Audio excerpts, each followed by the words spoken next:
existe diferença na escravidão indígena para a escravidão africana, a maneira que o Brasil trata os seus indígenas ainda é a mesma? Essas são apenas algumas perguntas que podemos nos fazer quando estudamos com mais atenção o que foi e quais são as características da escravidão indígena.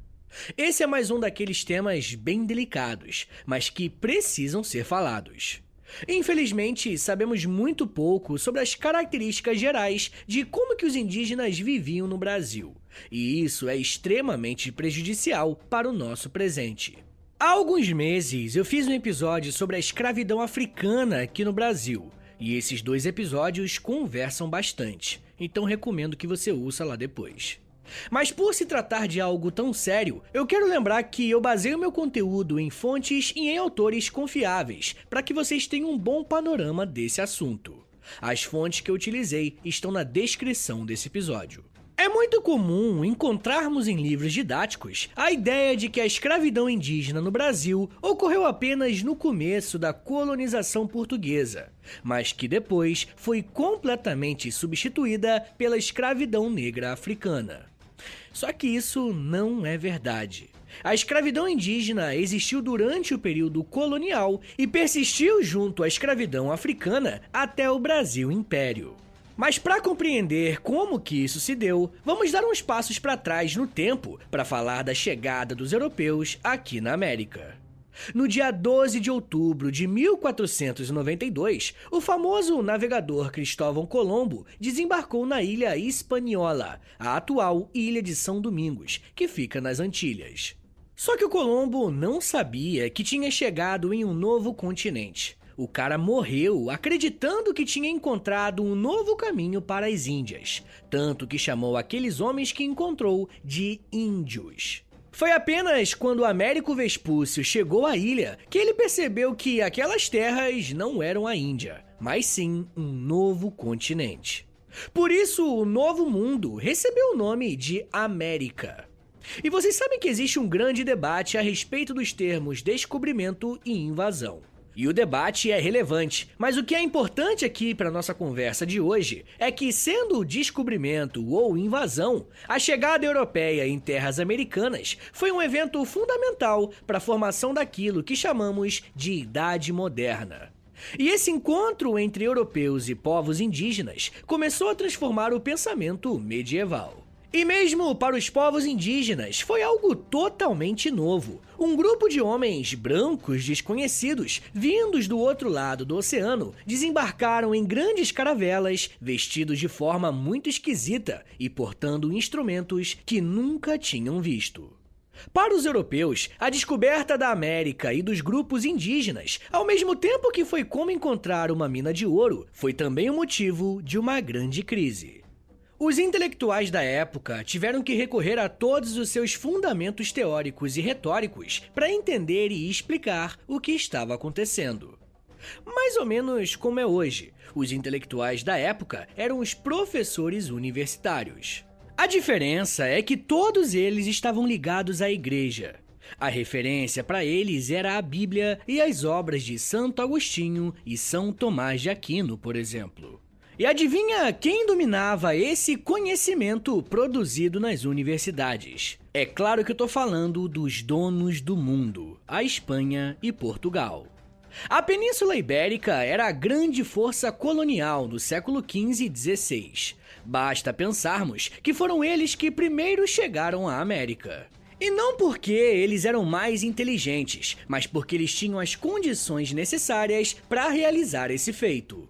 Cristóvão Colombo, por exemplo, foi pedir e conseguiu o financiamento para sua viagem com os reis católicos da Espanha, Fernando e Isabel.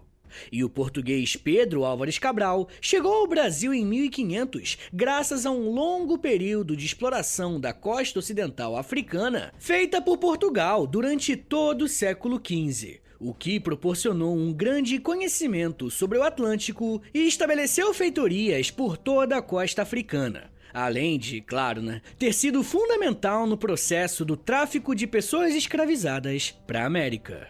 Pessoal, para conseguir explorar o mundo inteiro como os ibéricos conseguiram, era necessário produzir também conhecimento.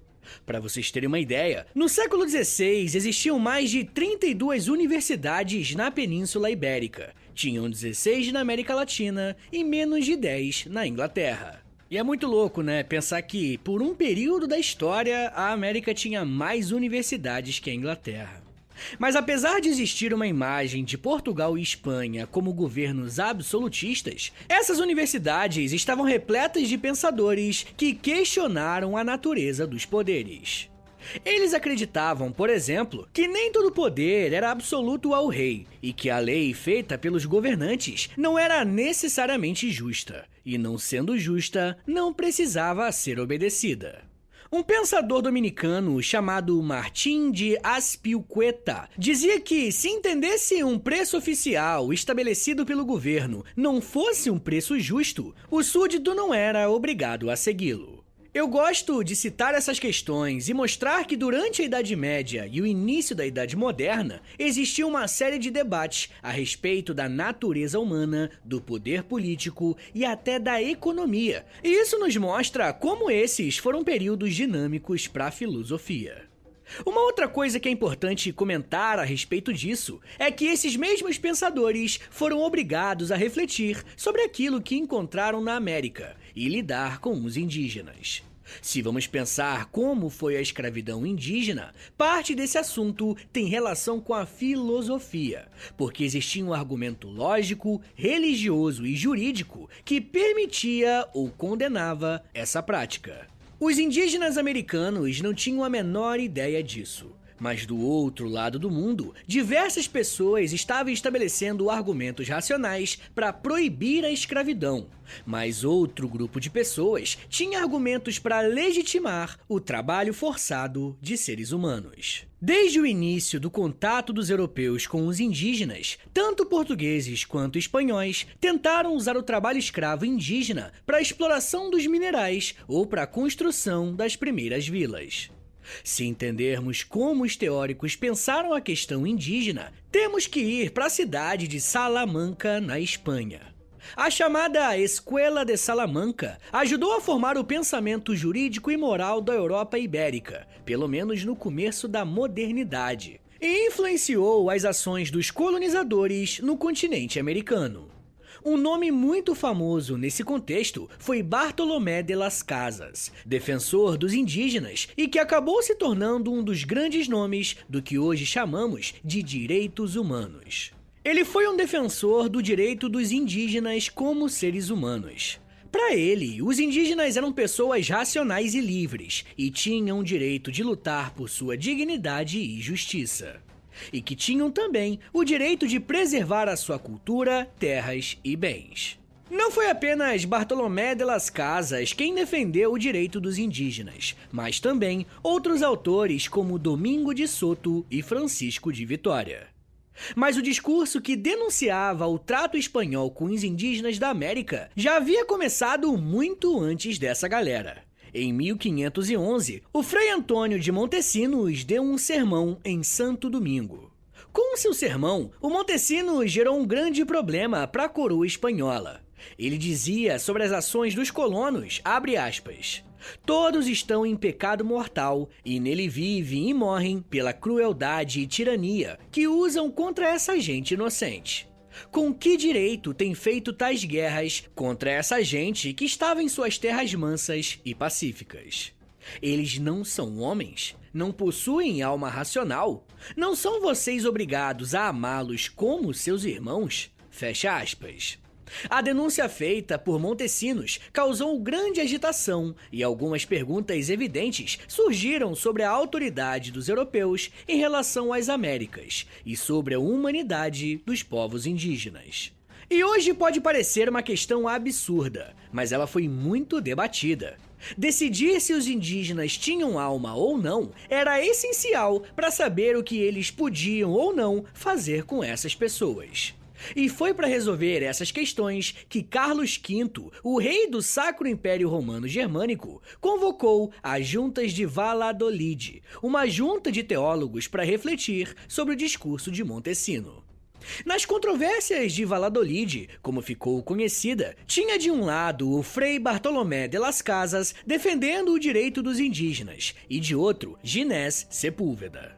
Sepúlveda seguiu uma linha de pensamento que defendia que os indígenas eram bárbaros por natureza, o que, segundo ele, justificava a guerra contra esses povos. Segundo o autor, o que demonstrava que eles eram bárbaros era o fato deles serem canibais e praticarem a pedofilia. Essas práticas, é claro, foram tiradas do contexto e vistos pelos europeus como puramente ato de selvagens. O que Las Casas defendia, por outro lado, é que nem o rei e nem a igreja possuíam jurisdição sobre esses povos, porque eles não eram os seus súditos. Como os indígenas não viviam em terras cristãs e não reconheciam a igreja como a sua autoridade, eles não tinham cometido crimes contra a igreja e, por isso, não podiam ser castigados como queria Sepúlveda. Para Las Casas, só havia um caminho estabelecido por Deus para que os homens recebessem a religião verdadeira, abre aspas, a persuasão do entendimento através da razão e vontade, fecha aspas. Apesar de todo o debate jurídico e teológico envolvendo as ações europeias na América, havia uma coisa que não se debatia, que os europeus tinham o direito de levar a palavra do evangelho para os povos indígenas. O ponto era se seria de forma pacífica ou violenta. Essas discussões foram feitas na Europa pelos intelectuais da época, mas na América a questão foi diferente. O que tivemos por aqui foi a escravização indígena feita pelos colonos e a catequização feita pelos missionários. Ou seja, enquanto os teóricos ficavam criando teses lá na Europa, a violência corria solta na América. E não devemos esquecer que não houve o mesmo tipo de debate sobre a legitimidade da escravização negra e africana como aconteceu com os indígenas. Se você quiser entender a razão disso, é só ir naquele episódio sobre a escravidão africana que eu fiz para vocês. Agora, podemos desembarcar na América Portuguesa e entender como se deu a relação entre indígenas brasileiros e portugueses. A primeira coisa que o Cabral fez ao pisar na terra que hoje chamamos de Brasil foi escrever ao rei contando sobre a sua descoberta. Afinal, não era qualquer coisa. Ele estava aumentando os domínios do rei português, mas naquela época, Portugal estava mais preocupado em encontrar uma nova rota comercial do que encontrar um novo continente.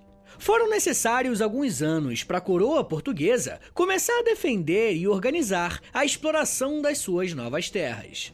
Por isso, é muito comum encontrarmos em livros didáticos a informação de que os primeiros 30 anos de presença portuguesa no Brasil foi um período pré-colonial, quando havia apenas o trabalho de extração das riquezas brasileiras em direção ao Velho Mundo. Lembra das aulas de história falando da extração do pau-brasil? Então, é exatamente desse período que estamos falando. Quando os portugueses chegaram por aqui, o primeiro contato foi com os povos indígenas que viviam no litoral brasileiro, os tupis. Essa população era formada por diversos grupos que ocupavam a região litorânea, que ia desde São Vicente, em São Paulo, até o Maranhão. Esses grupos foram genericamente divididos pelos portugueses como gentios mansos, tupis da região litorânea e índios bravos, grupos do sertão do país, conhecidos também como tapuias.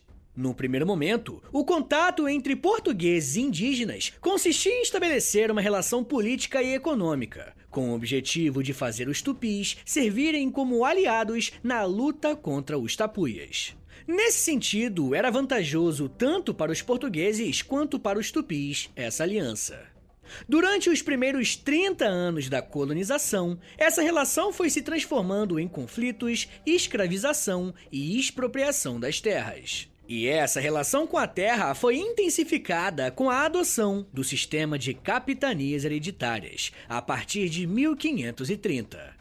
Porém, como aponta o historiador John Monteiro, a chegada dos jesuítas às terras brasileiras, a partir da década de 1550, e a instalação das capitanias criou uma questão indígena.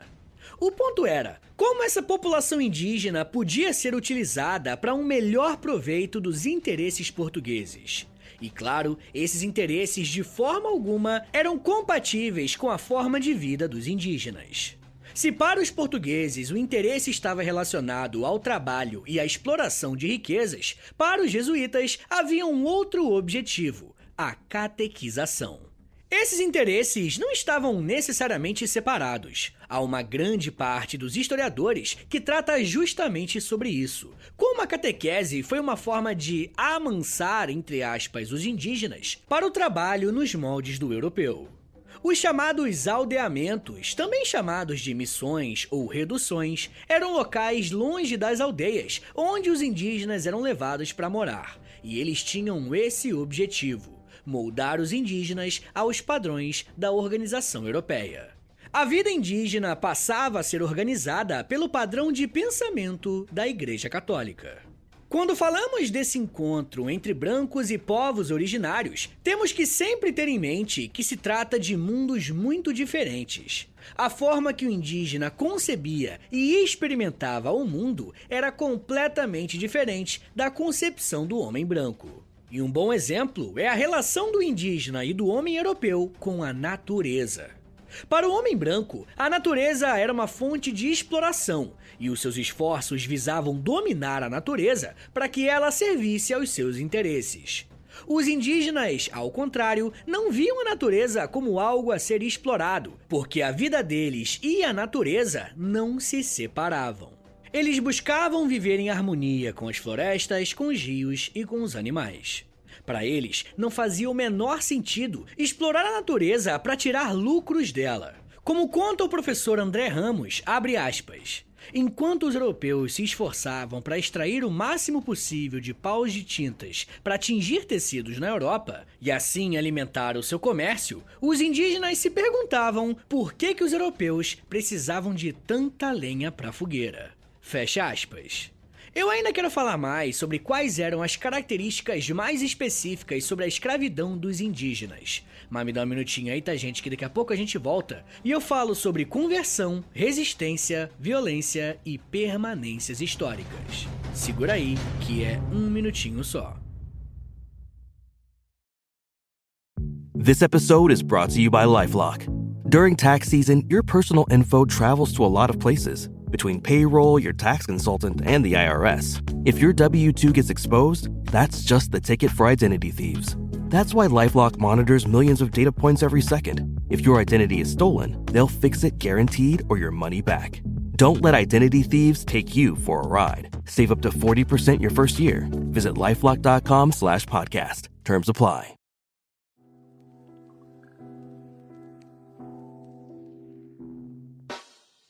O História em Meia Hora é parceiro da Loja. Acesse loja.com.br, é loja escrito L-O-L-J-A, e pesquise pelo História em Meia Hora. Lá você vai encontrar blusas, camisetas, regatas, moletons e muito mais produtos exclusivos do nosso podcast, tá? Só tem no História em Meia Hora e lá no site da Loja. Tem uma blusa que é uma mistura do Lampião com a Kira, tem uma que é da Cadela Laika, tem uma que é o Street Fighter, só que com figuras históricas do Brasil. Gente, tem muita coisa irada por lá. Lembrando, é claro, que quando você compra um produto na loja, além de você ficar todo bonitão ou bonitona, você ajuda o História em Meia Hora a continuar de pé. Então, obrigado. Acesse agora loja.com.br e pesquise por História em Meia Hora.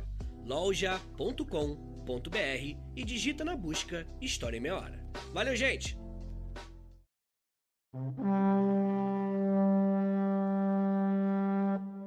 Abre aspas. Na medida que o escambo se mostrou um modo pouco eficaz para atender às necessidades básicas dos europeus, estes procuraram reformular a base da economia colonial através da apropriação direta da mão de obra indígena, sobretudo na forma de escravidão.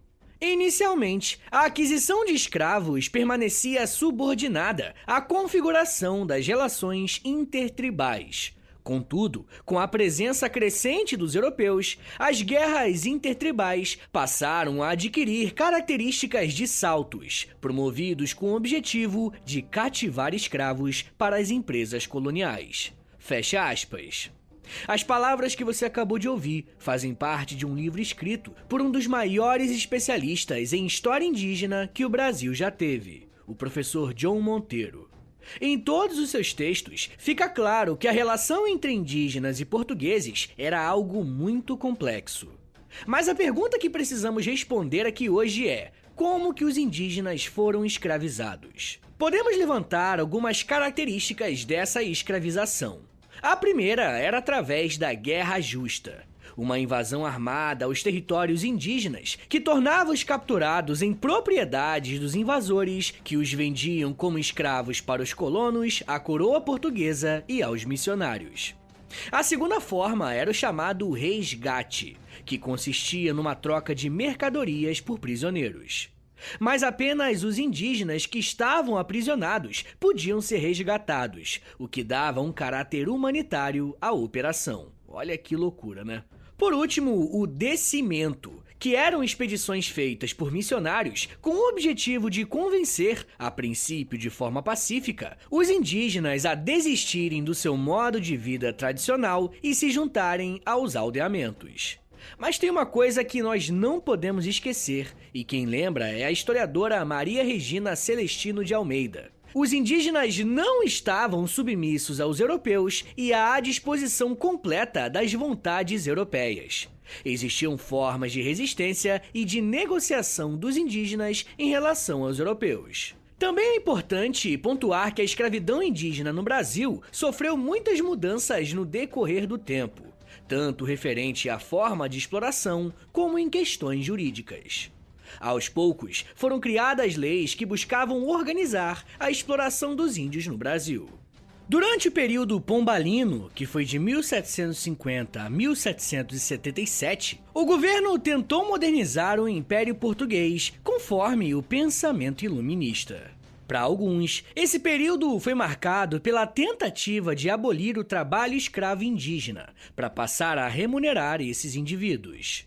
Essa era uma estratégia de incorporação dos nativos, uma vez que permitia o casamento entre colonos e indígenas, regulava o pagamento de serviços, incentivava a moradia de brancos em aldeias e obrigava o uso da língua portuguesa. Porém, ele manteve alguns meios de controle, como os descimentos e a repartição, que eram as principais formas de controle da mão de obra e dizimação dos povos indígenas. Essas medidas estavam inseridas no contexto de formação das instituições civis e criação do Estado moderno baseado nos pensamentos iluministas, colocadas em prática pelo secretário de Estado de Portugal, Marquês de Pombal. Porém, o historiador André Ramos argumenta que a administração de Pombal, apesar de ser considerada um avanço referente às leis que abrangiam os povos indígenas, não se mostrou eficaz e teve diversos críticos. Assim, a lei não foi seguida e há registros de desobediência e continuação de cativeiros. Esse ponto mostra algo interessante. As leis buscam moldar comportamentos, mas nem sempre ela se conforma com a realidade. Apesar desse descompasso entre lei e realidade, quando a Carta Régia de 1798 colocou fim ao Diretório Pombalino, começou uma nova temporada de caça aos indígenas e às suas terras. Mas a medida mais aterrorizante contra os indígenas veio em 1808, com uma nova Carta Régia assinada por Dom João VI, que autorizava a guerra aos indígenas do povo Botocudo, em Minas Gerais. Mas você deve estar se perguntando, que tipos de trabalho os indígenas faziam nesses aldeamentos. O trabalho variava conforme ocupação, etnia e gênero. O principal trabalho indígena era carregar produtos do interior para comércio litoral, atravessando a Serra do Mar, além de serem responsáveis pela caça e pesca, aproveitando seu conhecimento sobre as matas. Isso levava a um outro tipo de trabalho, de soldados e de guias de exploradores pela mata. As mulheres também tinham um trabalho específico, como cuidar das roças e lavouras de trigo e algodão. E até mesmo trabalhos domésticos, como babás e cozinheiras. Mesmo nos aldeamentos jesuítas, havia trabalho feito pelos indígenas. Eles mantinham uma produção pecuária de ervas, algodão ou oficinas artesanais.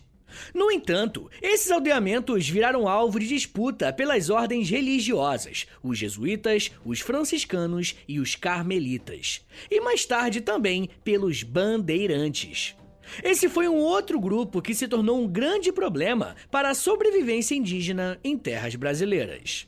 Durante o século XVII, os bandeirantes passaram a escravizar não apenas os indígenas do sertão, que eram os considerados bravos, mas também os aliados pertencentes aos grupos tupi. E os grupos de bandeirantes entraram em conflito com a Companhia de Jesus, uma vez que os jesuítas eram um empecilho para a escravização dos indígenas. Afinal, se o indígena fosse catequizado, transformado em cristão, ele não poderia mais ser escravizado.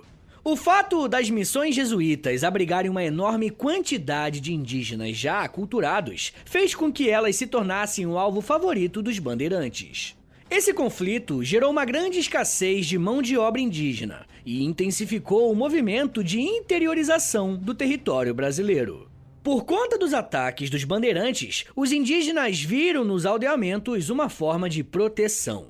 As campanhas bandeirantes interiorizaram o território brasileiro, com o objetivo de capturar indígenas e vendê-los aos senhores de engenho e de outras regiões do Brasil. A Bahia, por exemplo, foi uma região que recebeu muitos desses indígenas sequestrados. E isso porque a ocupação holandesa no litoral nordestino, de Sergipe ao Maranhão, e o controle dos portos de Angola dificultaram o acesso aos negros escravizados vindos da África. Os indígenas sequestrados se tornaram uma mercadoria de muito valor. E o mais revoltante é que hoje em dia o nome desses bandeirantes pode ser encontrado em diversas ruas e avenidas do país todo, principalmente de São Paulo, além de vários monumentos em sua homenagem. Essa memória paulistana, principalmente, criada em torno dos bandeirantes, tem a ver com a afirmação da cidade de São Paulo como uma potência econômica no final do século XIX. Quando São Paulo começou a construir a sua história, foi necessário encontrar um herói que representasse o espírito daquilo que São Paulo queria ser. Foi aí que os bandeirantes surgiram como um personagem desbravador, que tinha expandido as fronteiras do território brasileiro. Um movimento parecido foi feito em âmbito nacional no começo do século XIX. Chegando ao período do Brasil Império, a política em relação aos povos indígenas mudou. Agora, eles deveriam ser civilizados, entre aspas, para contribuir na construção da nação. Temos que lembrar que foi nesse período que a família real, que estava fugindo de Napoleão, desembarcou na sua colônia em 1808 e transformou o Rio de Janeiro na capital do Império Português. Porém, a partir de 1815, após a derrota de Napoleão na Europa, a coroa portuguesa se viu diante de um dilema: voltar a Portugal ou ficar no Brasil. O que estava em jogo era o trono português. A decisão do imperador foi voltar para Portugal, mas deixar o seu filho Pedro aqui no Brasil. O medo da elite brasileira com esse movimento era de que o Brasil voltasse à sua condição de colônia. E a pressão política brasileira levou à Declaração de Independência em 1822. O agora novo país precisava criar a sua própria nação. E nesse momento, os indígenas começam a ser pensados como a origem do homem brasileiro. Por isso, gente, o século XIX será o século do indianismo aqui no Brasil, quando a literatura brasileira vai começar a contar histórias sobre o encontro dos povos, o indígena e o europeu. Várias obras narram a história de amor entre um indígena, conhecendo os costumes portugueses, e os portugueses, encantados com a vida natural dos indígenas. Apesar dessa política de incorporação indígena, era um tipo específico de indígena que se buscava: aqueles que eram considerados mansos e convertidos ao cristianismo. Foi José Bonifácio quem apresentou à Assembleia Constituinte de 1823 um projeto para domesticar os indígenas do Império Brasileiro. Segundo o projeto, o Império devia combater algumas características dos indígenas, abre aspas, seu aspecto de povos vagabundos e dados às contínuas terras e roubos, sem freio algum religioso e civil que coíba e dirija suas paixões entregues naturalmente à preguiça. Fecha aspas. Esses indígenas, na visão do Império, não eram bem-vindos. Ao contrário, precisavam ser combatidos. A história dos indígenas no Brasil passou por vários e vários momentos. O primeiro impacto foi, como bem sabemos, biológico. O contato com o homem branco dizimou uma enorme parcela de indígenas que não possuía defesa biológica para resistir a um povo que há anos sobrevivia a epidemias. O indígena também se tornou tema de debates acalorados nas grandes universidades europeias, a ponto de mudar a mentalidade europeia sobre a moral e as leis, levando aos primeiros passos da criação de um recurso jurídico utilizado até hoje, os direitos humanos. Mas como vimos, esse esforço intelectual buscava justificar os próprios interesses europeus de evangelização e de exploração do Novo Mundo. Isso fez com que, ao mesmo tempo, os indígenas fossem alvos de proteção para a catequização e de escravização para o trabalho e lucro. Quando o Império Português começou a ruir e o pensamento iluminista dominou a Europa, os impérios ibéricos, a Espanha e Portugal, se viram encurralados. Isso levou o Império Português a tentar uma renovação iluminista, e novamente os grupos indígenas foram afetados com o Diretório Pombalino. E quando iniciou o período das independências, no começo do século XIX, mais uma vez a lei sobre os povos indígenas foi alterada. O importante, gente, é ressaltar que em todos esses momentos, os grupos indígenas resistiram. Muitas vezes de forma violenta e armada, e outras negociando a própria situação, aceitando redução e o aldeamento. Após anos de perseguição e de exploração, o governo imperial do Brasil, no século XIX, tentou incorporar os indígenas à nação brasileira. Mas foi um projeto de incorporação de apenas alguns grupos, aqueles que estivessem dentro do que eles aceitavam. E eu espero que o episódio de hoje tenha conseguido desmistificar a ideia, muito presente no senso comum, de que os indígenas foram escravizados apenas nos primeiros anos da colonização, e logo foram trocados pela mão de obra africana escravizada. Segundo essa narrativa, os indígenas não conseguiram se adaptar à forma de trabalho europeia, e isso obrigou o governo português a buscar outras formas de trabalho e o encontraram na África, antiga região de feitorias portuguesas. O fato é, gente, que o tráfico negreiro era um comércio muito lucrativo e não uma opção a uma suposta preguiça indígena. Na verdade, olhar para a história da escravidão indígena é se confrontar com um país que, desde a sua fundação, tenta eliminar os seus povos originários. E talvez o exemplo mais evidente e recente seja o possível genocídio do povo Yanomami. Mas isso já é um papo para uma outra meia hora.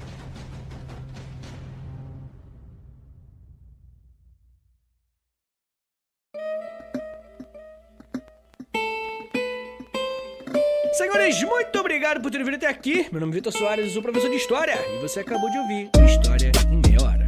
Eu gosto bastante de falar de história do Brasil, mas como eu já falei com vocês, os números caem muito. É uma pena, né, que as pessoas não gostem tanto de Brasil. Então, se você quiser mais episódios de História do Brasil, compartilhe esse episódio, que aí ele vai bem, vai ter bastante número, e aí com certeza eu vou fazer mais, beleza? Compartilhe esse episódio aí nos stories do Instagram, e aí me marca no @História em Meia Hora, por favor, ou também lá no Twitter, e aí você me marca no @H30podcast, beleza? Que isso me ajuda muito. Mas a melhor forma de você ajudar o História em Meia Hora de longe é você assinando o nosso Apoia-se, beleza? É apoia.se/História em Meia Hora, que você vai ter acesso a mais de 90 episódios exclusivos, você tem acesso a Clube do Livro, tem acesso a conteúdo diário no Instagram, lá no Close Friends. Você vai entrar lá no Apoia-se, apoia.se/História em Meia Hora, e aí você vai entender que cada plano, né, tem uma recompensa bonitinha pra ele, beleza? Mas uma coisa que muita gente pediu pra eu fazer é um Pix, então anota aí o meu Pix e o meu contato também, é historiaemmeiahora@gmail.com, tá bom? Rapaziada, o História em Meia Hora tem uma parceria com a Loja, tá bom? É LOLJA, Loja. entra no site deles, loja.com.br, digita História em Meia Hora, que tem várias camisetas e estampas nossas lá, muito bonitas. E claro, né, gente, você comprando um produto nosso lá, você também ajuda o podcast, beleza? Rapaziada, uma outra coisa que eu vou pedir, isso aqui é de graça, não custa nada, é você dar 5 estrelinhas aí, por favor, no Spotify, tá bom? Depois você clica em seguir e, por último, você clica no sininho, que o sininho que tem aí no Spotify, ele vai enviar uma notificação pro seu celular avisando que tem episódio novo, tá bom, gente? Rapaziada, se você gosta desse formato aqui em meia hora, né, bem resumido, monólogo, bonitinho, dá uma chance pros outros podcasts educativos em meia hora, rapaziada. Já tem o Astronomia em Meia Hora, já tem o Geografia em Meia Hora e a partir do dia 8, anota aí no seu calendário, dia 8 agora de fevereiro, tem o Biologia em Meia Hora com a Mila apresentando, a Mila massa da gente boa demais, ela e o Emílio também, né, o marido dela, eles programam junto, né, roteirizam junto, tudo mais, só que quem apresenta é a Mila apenas. E eles são do Blablalogia, de repente você conhece, que é um canal excelente lá no YouTube com muita ciência e muita biologia, tá bom? Então anota aí, no dia 8 de fevereiro, o Biologia em Meia Hora vai nascer. Beleza, gente? Então é isso, me siga nas redes sociais, é @Prof. Vitor Soares no Twitter, no Instagram e no TikTok, rapaziada. Agora eu tô lançando uns vídeos bem editadinhos, bonitinho, tá? O negócio tá ficando caprichado. Entra lá no TikTok ou no meu perfil também no Instagram, que lá eu posto também. É isso, gente. Muito obrigado, um beijo, até semana que vem! E valeu!